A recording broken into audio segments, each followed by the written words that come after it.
Hello, and welcome to Friday, the end of another very busy week here in the School District of Palm Beach County.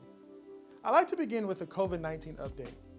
Those of you who follow the district's COVID-19 dashboard know that we continue to report confirmed cases among students and staff.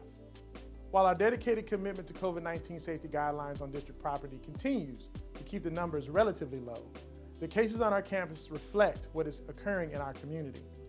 Again, I remind parents to keep students home who are exhibiting symptoms. It's important to note that our district will soon embark on another major initiative intended to keep students and staff safe. Shortly after Thanksgiving break, district nurses will have rapid antigen tests available to be administered to symptomatic students whose parents or guardians provide their consent.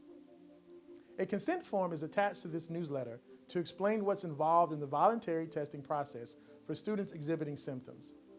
Parents and guardians will also receive this information via email, text messages, and through our district website, palmbeachschools.org. The only students who will be tested by the school nurse are those who have returned the consent form indicating prior parental approval. Additional consent will also be required.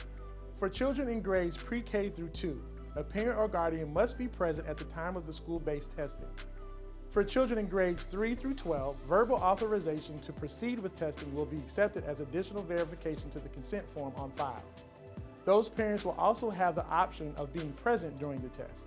The test takes about 15 minutes. Our school nurses have been trained on how to administer this nasal swab procedure.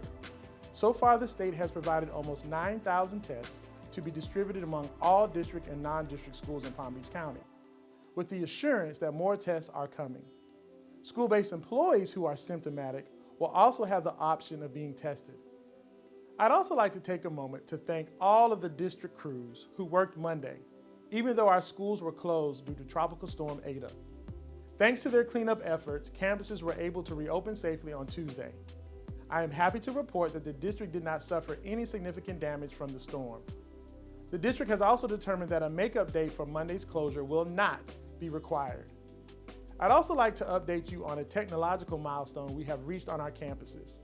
As you may know, the district set a goal of installing an interactive smartboard in every classroom on every campus. By the end of next week, we will have deployed nearly 11,000 smartboards within our school district. These smartboards are game changers for teachers, especially in this time of simultaneous instruction. These large, interactive boards add a great deal of interaction for students in both in-person and distance learning classrooms. On the subject of learning, our district is proud to join the districts across the state in recognizing Florida's Holocaust Education Week, which occurs this week. This year, Florida lawmakers passed legislation that adds to the existing Holocaust mandate. The new legislation designated the second week in November as Holocaust Education Week. I encourage you to click on the Holocaust video included in this newsletter. It will give you insight into Holocaust Education Week in Palm Beach County, and you will be introduced to some of the survivors in our area who've allowed us to share their poignant stories with our students and staff.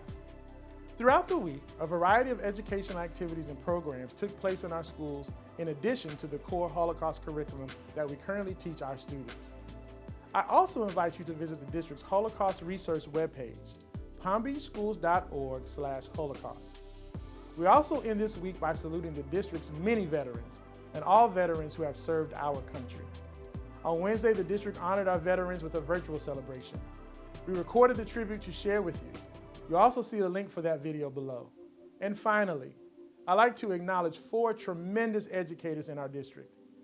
They are this year's finalists for the distinguished honor of the 2021 Principal of the Year for Palm Beach County. The nominees represent each of the 4 regions of the school district. Our outstanding finalists are as follows. From the Central Region, Adrian Howard, Principal of UB Kinsey Palmview Elementary School. From the North Region, Philip D'Amico, Principal of Watson B. Duncan Middle School. From the South Region, Rachel Capitano, Principal of Don Estridge High Tech Middle School. And from the Glades Region, Dr. Derek Hibbler, Principal of K.E. Cunningham Canal Point Elementary School. The nominees will be celebrated during a virtual celebration in January. During that event, the winner will be named. The winning principal will go on to take part in the Principal of the Year process at the state level. Please join me in congratulating our 4 finalists. Each is certainly a winner in his or her own right. On behalf of the school board and the entire school district of Palm Beach County, thank you for your unwavering support of our students and staff. Our A-rated public schools are your best choice. I hope you enjoy your weekend.